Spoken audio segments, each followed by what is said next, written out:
হরে কৃষ্ণ। আশা করি আপনারা সবাই ভালো আছেন। শ্রীকৃষ্ণের মুখনিসৃত প্রধান বাণী ও উপদেশগুলো নিয়ে আবার আমি আপনাদের কাছে চলে এসেছি। ভগবান শ্রীকৃষ্ণের বাণীর মূল সারমর্ম হল ভক্তি, কর্ম ও আত্ম উপলব্ধি। ভগবান শ্রীকৃষ্ণ গীতাতে বলেছেন, তোমার শুধু কর্ম করার অধিকার আছে, কিন্তু কর্মের ফলের কোনো অধিকার নেই। ফলের কথা চিন্তা করে কখনো কর্ম থেকে তুমি বিরত থেকো না। কর্ম অর্থাৎ কাজ না করার চেয়ে কর্ম অর্থাৎ কাজ করা অনেক শ্রেয়, কারণ নিষ্ক্রিয়তা মানুষকে ধ্বংস করে।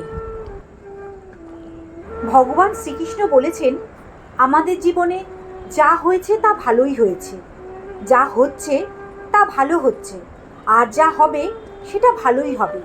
তাই ভবিষ্যতে কী হবে তা নিয়ে ভেবে কোনো লাভ নেই। বর্তমান নিয়ে পরম আনন্দে বেঁচে থাকো। তাই অতীত নিয়ে অনুশোচনা না করে ভবিষ্যৎ নিয়ে চিন্তা করো এবং বর্তমানকে নষ্ট করো না। মনকে যে নিয়ন্ত্রণ করতে পেরেছে, মন তার শ্রেষ্ঠ বন্ধু। আজ যে পারেনি, তার মন চরম শত্রু। তাই নিজের মনকে আত্মনিয়ন্ত্রণ করতে শেখো। কাম, ক্রোধ এবং লোভ, এই তিনটে হলো নরকের দ্বার, যা মানুষের আত্মাকে ধ্বংস করে। তাই কাম, ক্রোধ থেকে দূরে থাকো। আমাদের আত্মা হলো অমর। অস্ত্র একে কাটতে পারে না, আগুন একে পোড়াতে পারে না, জল একে ভেজাতে পারে না এবং বাতাস একে শুকনো করতে পারে না।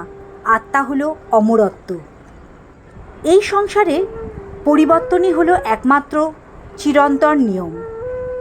এখানে আজ যা রয়েছে তোমার, কাল তা অন্য কারো হতে পারে, আর পরশু সেটা অন্য কারো হয়ে যাবে। তাই পরিবর্তনই নিয়ম। তাই কোনো কিছু আটকে ধরে রাখতে নেই। জড়বস্তুর সুখ সর্বদা ক্ষণস্থায়ী হয়। কেবল ঈশ্বরের প্রতি আত্মসমর্পণই অনন্ত সুখের পথ। তাই ভগবানের প্রতি সর্বদা আত্মসমর্পণ করে রাখুন। ভগবান শ্রীকৃষ্ণ বলেছেন, সমস্ত ধর্ম ত্যাগ করে একমাত্র আমার শরণাপন্ন হও, আমি তোমাকে সব পাপ থেকে মুক্ত করব। যে ব্যক্তি সমস্ত অহংকার ও আসক্তি ত্যাগ করে শান্তিতে বাস করে, সেই প্রত্যক্ষ মোক্ষ লাভ করে। তাই অহংকার থেকে মুক্তি হওয়া খুব দরকার। তো বন্ধুরা, আজ কৃষ্ণ অধ্যায়ের বাণীগুলো এখানেই সমাপ্ত করলাম। ভিডিওটি কেমন লাগলো কমেন্ট সেকশনে অবশ্যই জানাবেন, আর কমেন্টে হরে কৃষ্ণ লিখতে ভুলবেন না।